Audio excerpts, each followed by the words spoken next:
Hola chicos. Buenos días ahorita. Y bueno,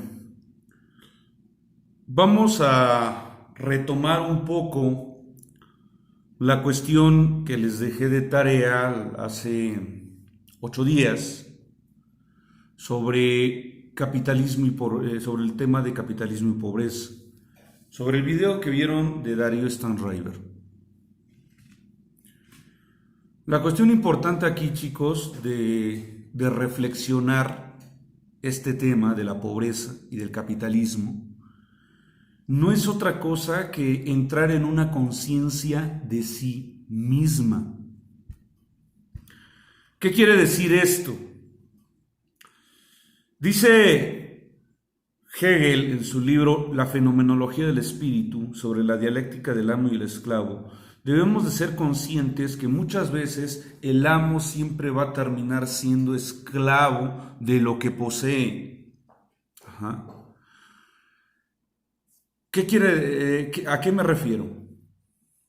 Que todas las cosas materiales que nos implanta el capitalismo nos va a terminar fracturando y enajenándonos como seres humanos. Los seres humanos desde la infancia nacemos en un estado de inocencia, y ese estado de inocencia es libertad absoluta. ¿En qué sentido? El individuo nace netamente puro. Dice John Locke, nace como una tabula rasa. No hay escrito en él creencias, teorías, no hay escrito en él conceptos preestablecidos, es decir, está en blanco totalmente. En la India, en Oriente, ese estado en blanco le conocen de muchas formas. En la India, el moksha, que es la liberación, es un estado de nirvana también, un estado en blanco. Osho le conoce como no mente. Friedrich Nietzsche lo conoce como la tercera transformación del espíritu, que es capítulo 1 del libro Así habló Zaratustra. O sea, hay muchas definiciones en cómo podemos observar el ser humano desde la infancia. ¿Por qué es importante comprender el capitalismo? Porque cuando nosotros nos vamos contaminando de lo social, cuando nosotros empezamos a inmiscuirnos en la cultura, entonces viene la fractura existencial del hombre, es decir, que allí es donde no soporta su finitud, en el sentido que si somos finitos, en algún momento sabemos que vamos a morir, y ahí es donde surgen las patologías. Por eso la clase comprensión de la realidad social 3, comprensión de la realidad. Primero vamos a definir de qué realidad estamos hablando, chicos.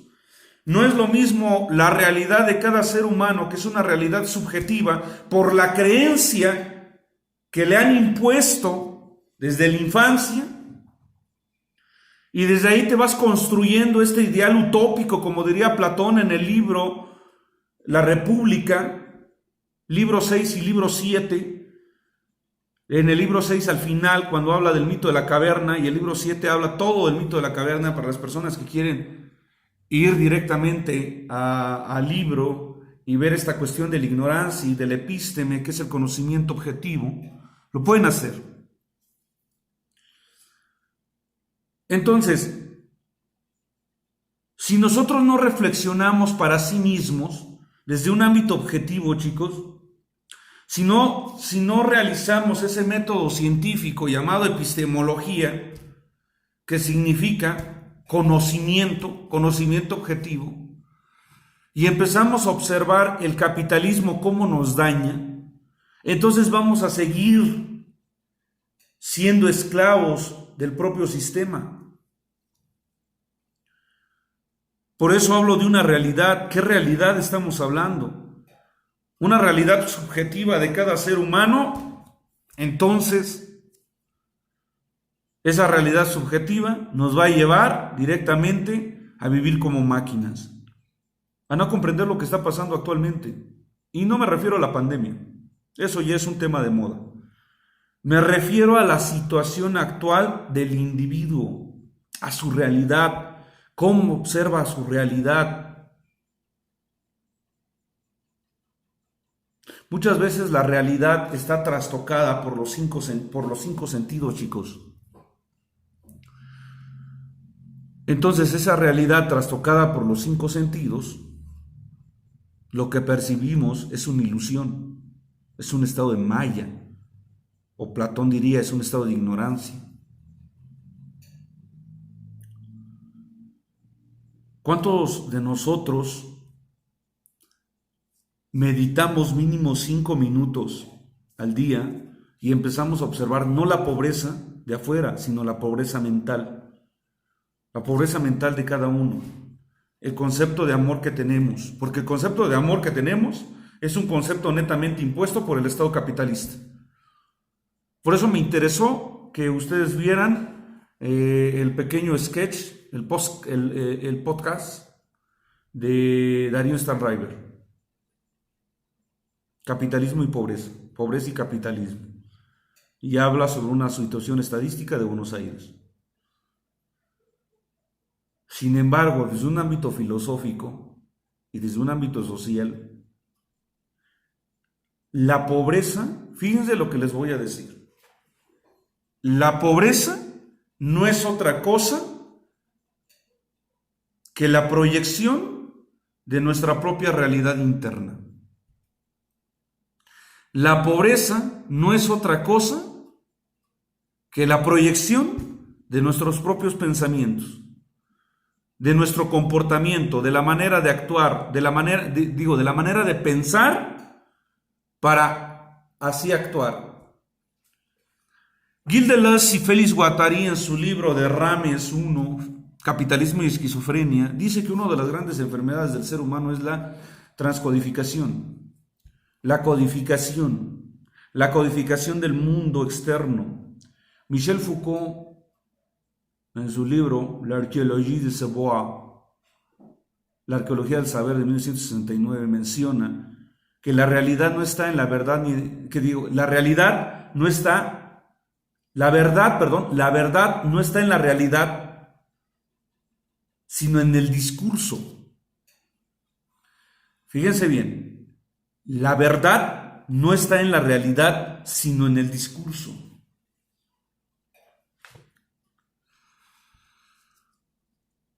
Por eso era importante que ustedes fueran analizando esta situación de las palabras, de las creencias que nos implantan desde la infancia, porque esa es su verdad. Y desde esa verdad muchos de nosotros llegamos a un estado patológico. ¿Qué quiere decir con este estado patológico? Es decir, llegamos a caer en una enajenación y una fractura a nivel existencial. Tanto es así la enajenación, tanto es así la fractura a nivel existencial que buscamos la felicidad en cosas externas y nos dejamos de preocupar por nosotros mismos.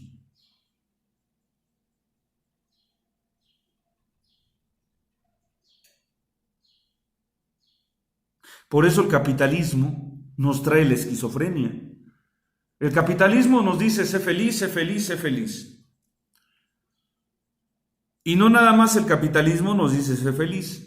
Te la compras, te la crees y tus pensamientos también te dicen, si obtienes ciertas cosas materiales vas a ser feliz y seguro de ti mismo. Y cuando esas cosas materiales se vayan,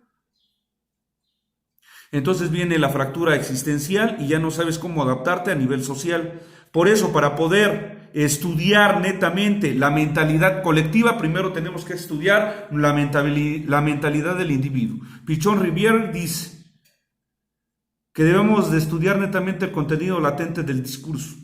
Y el contenido latente del discurso, chicos, tiene que ver con la historia de vida. Con esa historia de vida que nos precede. Por eso Jean-Paul Sartre menciona que el individuo maduro va a lograr esa conciencia de sí mismo cuando empiece a observar la historia de vida que han escrito los otros en él.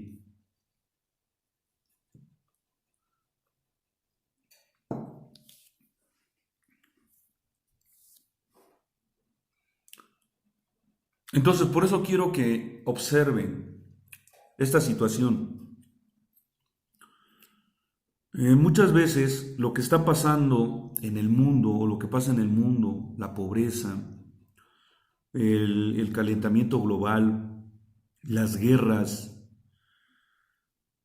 toda esta cuestión de la crisis económica, la biopolítica, el biopoder, el bioterrorismo, la biopornografía, todos estos conceptos que les acabo de decir, chicos, no es otra cosa sino nuestra pobreza, sino nuestra pobreza mental de cada individuo.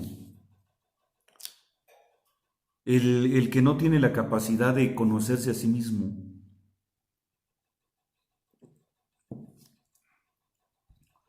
La realidad, mi realidad no es la misma que la de todos ustedes, chicos. Mi realidad siempre va a cambiar, porque mis conceptos que yo tengo son totalmente diferentes a la de ustedes. Entonces, para mí, el concepto de amor cae en una connotación de libertad, porque si yo me amo, si cada ser humano, si cada individuo se ama, entonces es lógicamente qué es lo que va a proyectar hacia afuera. Su realidad social va a ser totalmente diferente. Es decir, no va a tener angustia de relacionarse, no va a tener ansiedad de estar con la persona que ama, de estar con esa persona que quiere, que adora, con cariño. Porque entonces él, como se ama en libertad, como se conoce, como se observa sus estados psicológicos, observa sus emociones, entonces eso es lo que va a crear en su entorno. Lógicamente, una persona que se ama en libertad, entonces la pareja con la que va a estar va a ser una pareja totalmente en libertad. Lógicamente, otra cosa hay que tomar en cuenta. Muchas veces nosotros nos enamoramos de nuestras propias patologías. Hay que comprender que también la persona que está enfrente tiene su propia historia de vida. Y si nosotros no comprendemos nuestra historia de vida, no vamos a comprender la historia de vida de los demás. ¿Por qué hablo del amor? Porque es una creencia subjetiva que nos han implantado, y desde esa creencia subjetiva creas tu propia realidad. Y como hablo del amor, puedo hablar del perdón, puedo hablar del respeto, y sobre todo puedo hablar de la cuestión política en nuestro país. ¿Qué quiere decir esto? Que muchas veces le echamos la culpa al gobierno de cómo actúa ante el pueblo, y decimos que eso no es democracia, porque democracia significa elección del pueblo de manera liberal.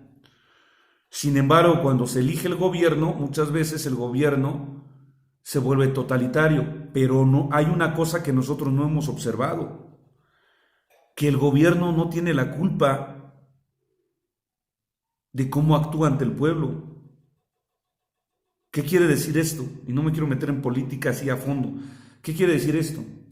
Que el gobierno es nuestra proyección de cómo estamos subjetivamente hablando, de nuestro mundo interno. O sea que el individuo tiene toda la responsabilidad de cambiar al país. ¿En qué afecta la cuestión en qué afecta la cuestión de no saber cómo ver nuestra realidad en la encrucijada del capitalismo y la pobreza? Que es el tema que nos precede. Nosotros tenemos que observar que el capitalismo desde la infancia nos dice: consume, consume, consume, consume.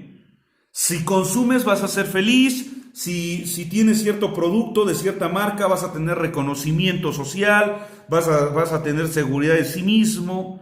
Entonces por eso hay personas que se compran todo lo que ven en los medios de información hasta el grado de llegar a ser inseguros de sí mismos. No saben quiénes son. O sea, por eso somos una copia de otra copia de otra copia. Hay un autor que se llama George Orwell y tiene 2 libros póstumos. 1984 y La rebelión de la granja. Sin embargo, en 1984 habla de un protagonista que va en contra del sistema al leer un libro donde habla sobre el neoliberalismo. Entonces, este cuate empieza a ver que el problema, fíjense bien, el problema no es de una persona, el problema es del sistema, el problema es de la Matrix, el problema es de varias personas que forman el sistema. Entonces allí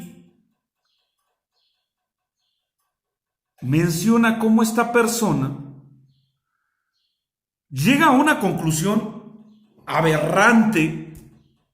¿Por qué aberrante? Porque es grotesca la conclusión en la que llega este tipo, donde menciona que aún así el gran letrado, el gran culto, el gran revolucionario, rebelde en lo social, va a terminar obedeciendo al gran hermano, al Big Brother.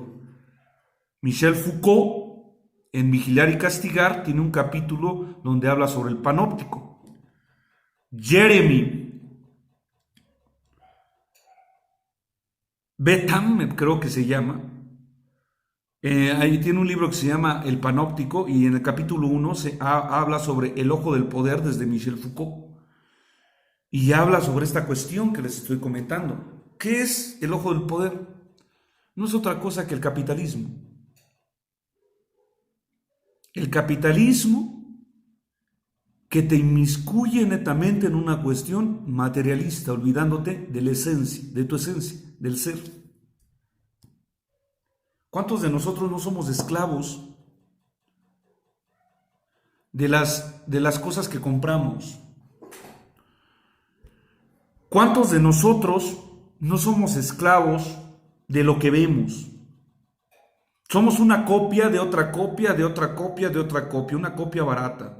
Entonces ahí es donde el capitalismo nos empieza a distorsionar y a quebrar. El capitalismo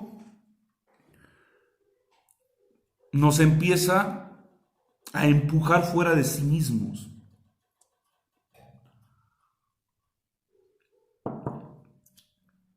Por eso las últimas exposiciones de clases. Primero vimos la biopolítica y la reforma educativa, que fue un equipo que lo expuso.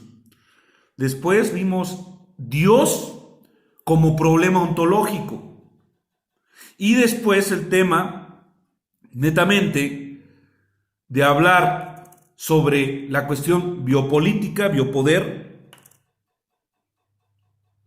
la fenomenología del espíritu, que es la dialéctica del amo y el esclavo. Entonces, ¿cómo podemos relacionar todo esto con la capacidad de reflexionar del ser humano, del individuo?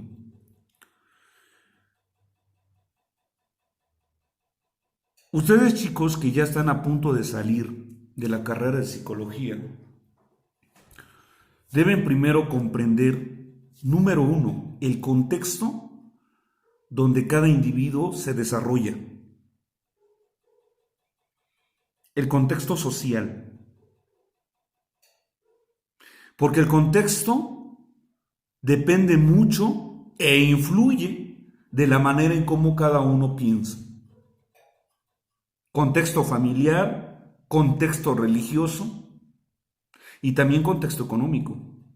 Porque no es lo mismo, a lo mejor, una persona que está en extrema pobreza a una persona que vive de ciudad, que tiene acceso a internet y tiene la economía para comprar ciertos libros que le puedan ayudar a su desarrollo de conciencia y a un choque individual para poder desarrollarse adecuadamente y sanamente en lo social.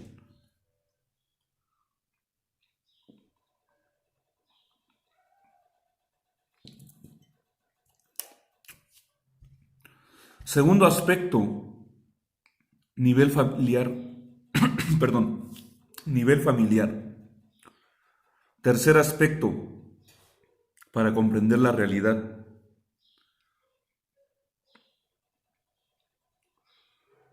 Tratar de observar e investigar claramente la cuestión de su propia historia de vida.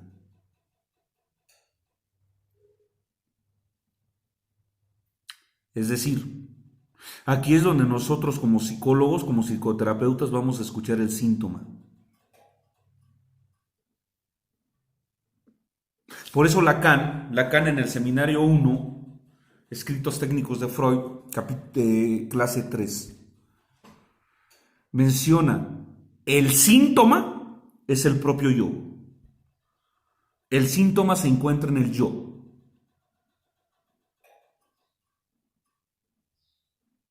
Por eso dice Lacan, el inconsciente está estructurado como un lenguaje. Repito, el inconsciente está estructurado como un lenguaje. ¿Por qué hablo de esto? Porque en el síntoma, el individuo va a expulsar algo de eso que está en el inconsciente. Por eso el analizante o el paciente se le conoce como un poeta maldito. Poeta, porque habla en metáforas. Maldito tiene que ver con maldición, maldecir, decir mal. ¿Qué es lo que está diciendo mal por medio del cuerpo? Esto es importante de comprender, chicos, porque dice Michel Foucault, no existe política sin cuerpo. No existe, repito, no existe política sin cuerpo. ¿Sí me explico? Entonces, ¿qué quiere decir esto? Que el cuerpo es la base de la política, porque la política viene a esclavizar, viene a degradar por medio del órgano, por medio del cuerpo. Entonces, lo que se enferma en el contexto social es el cuerpo. Una persona intelectual que va en contra del sistema, ¿contra quién se van? ¿Contra la mente o contra el cuerpo? Contra el cuerpo. Tiene 3 riesgos. El primer riesgo es que lo exilien, que lo saquen del país, que lo saquen del estado, que lo excomulguen de la casa. Ejemplo, si la familia es católica,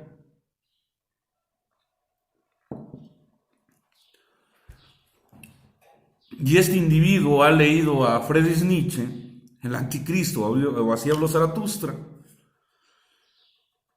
entonces lógicamente va a ir en contra de los ideales de la familia.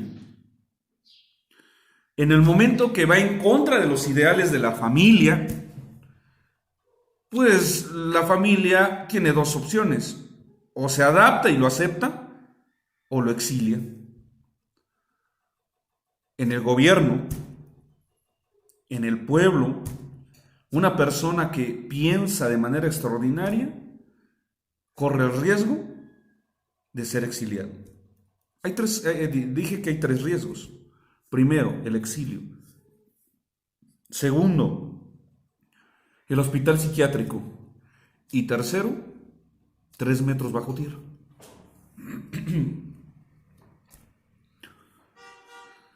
Son 3 riesgos, son 3 peligros. Sin embargo, estos riesgos se les conoce como riesgos ontológicos. Actualmente estamos hablando de eso. Por eso en 1984, en el Gran Hermano, aunque nosotros vayamos en contra del sistema, vamos a seguir siendo el sistema. Vamos a terminar obedeciendo al sistema. Por eso el capitalismo nos esclaviza mediante el cuerpo, y el cuerpo, como se vuelve objeto del capitalismo, se vuelve una cosa, entonces surge el síntoma, sale el síntoma, por medio de ansiedad, por medio de melancolía, por medio de tristeza, por medio de apego emocional, hacia las personas, hacia los objetos, hacia las cosas materiales. Sale el síntoma por medio de preguntas existenciales de quién soy, a dónde voy y a qué he venido. Y entonces ahí es donde nosotros entramos como psicoterapeutas, comprender la realidad del otro mediante nuestra propia realidad, siempre y cuando nosotros ya hayamos ido a psicoterapia. Por eso dice Friedrich Nietzsche. Friedrich Nietzsche dice: cuando trates con monstruos, ten cuidado de no convertirte en uno de ellos. Para poder sanar a los demás, primero tienes que sanar a ti mismo.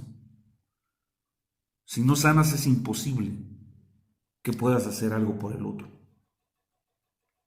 El capitalismo está, chicos.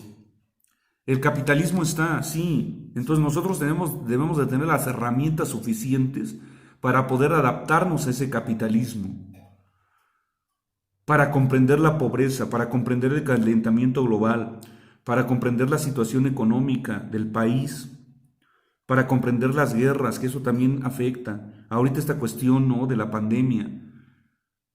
¿Cuántas personas no han caído en ansiedad?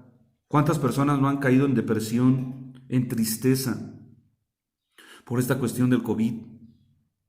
¿Cuántas personas no encerradas en sus hogares tienen tanto miedo a contagiarse? Por eso no salen. Y eso les ocasiona estrés postraumático. Después vienen las consecuencias, las secuelas. Por eso es indispensable, número 1, que hagas ejercicio, número 2, que leas, número 3, que mínimo hagas meditación o ores, que te dediques a ti mismo un tiempo.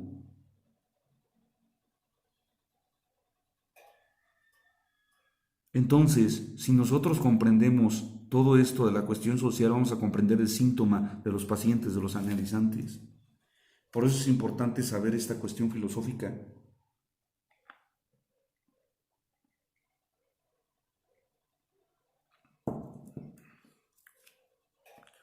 Para saber cómo interactuar ante problemas existenciales del siglo XXI.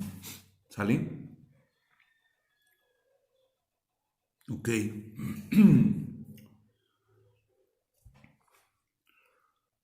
Ahorita, al término de ver este video, les voy a dejar un trabajo en clase. ¿Sale? Y ya va a estar abierta la plataforma, el trabajo en la plataforma Edmodo, para que ustedes me lo puedan subir. ¿Ok?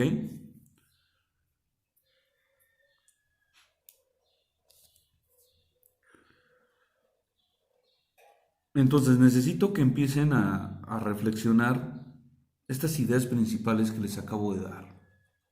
Es importante. Es importante que lo reflexionen, porque desde aquí vamos a partir la clase dentro de 8 días. Lo que me van a hacer de tarea es lo siguiente.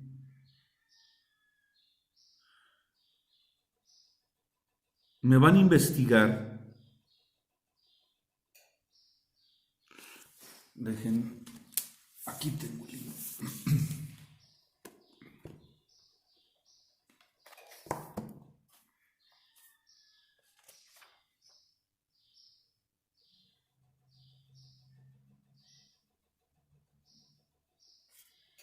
Ok. Van a buscar el libro de Rames, Entre el capitalismo y la esquizofrenia, de Gilles Deleuze y Félix Guattari. Y específicamente en la parte 1 del capitalismo, esquizoanálisis y psicoanálisis, en la clase número 5, ¿sí? Clase número 5, que se llama Economía Política y Psicoanálisis, Inconsciente Maquínico e Intensidades, lo van a leer, chicos, y me van a realizar un mapa conceptual y lo van a subir en la plataforma Edmodo. Ese mapa conceptual va a ser en Word, ¿ok? Repito, parte 1, capitalismo, psicoanálisis, esquizoanálisis. Clase número 5, economía política y psicoanálisis, inconsciente maquínico e intensidades. Sí, el libro es de Rames, de Gilles Deleuze, ¿sí? Entre el capitalismo y la esquizofrenia, ¿ok? Editorial Cactus. Lo voy a buscar en PDF y se los voy a subir en la plataforma Edmodo. ¿Sale? Bueno, saludos chicos. Entonces, repito, al término del video, lo van a leer ese capítulo, son pocas páginas y me lo van a subir hoy mismo. ¿Ok? Saludos y nos vemos.